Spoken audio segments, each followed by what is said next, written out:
আজকের এই ব্লগটা এডিট করতে করতে আমার নিজেরই অনেকবার হাসি পেয়ে গেছে। আর হবে নাই বা কেন, যেখানে আমরা এই 5টা মূর্তি উপস্থিত থাকবো। তো স্কুলের পর বহু যুগ পর আমরা এই 5জন মনে একসাথে হলাম। তো যাই হোক, সেদিনকে স্নেহার বাড়ি কার্তিক পুজো উপলক্ষে আমাদের নিমন্ত্রণ ছিল। আর ওদের বাড়ি যাওয়ার আগে আমরা 5জন আগে মিট করে নিয়েছি। 5জন না, সরি 4জন। স্নেহাকে নিয়ে তো আমরা 5জন। আর তারপর আমরা এখানে ডিসাইড করছিলাম কে কোন মিষ্টিটা নেবো। দেন আমরা সবাই মিলে চলে গেলাম স্নেহার বাড়িতে।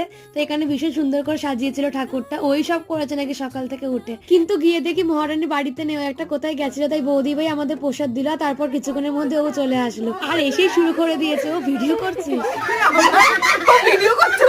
আর আমরা এত গল্প করেছি যে প্রায় রাত 10টা বেজে গেছিল। তো তারপর আমরা বসে পড়েছিলাম খেতে। আর অনেক রান্নাই করেছিল, ভাত, ডাল, তারপর ঝুরি আলু ভাজা, ধোকার তরকারি, পনির, তারপর চাটনি, পাঁপড়, মিষ্টি, আর লাস্টে ছিল আইসক্রিম। আর আমরা ছোটগুলো এমন ভাবে হাত পেতেছিলাম, স্নেহা বলছে দেখ মনে হচ্ছে মিড ডে মিল দিচ্ছি, সবাই কিরকম হাত পেতে আছে। মানে সেদিনকে আমরা ভীষণই মজা করেছি। তারপর আসার পথে আমাদের পাশের বাড়ির কার্তিক ঠাকুর দেখে বাড়ি চলে এলাম।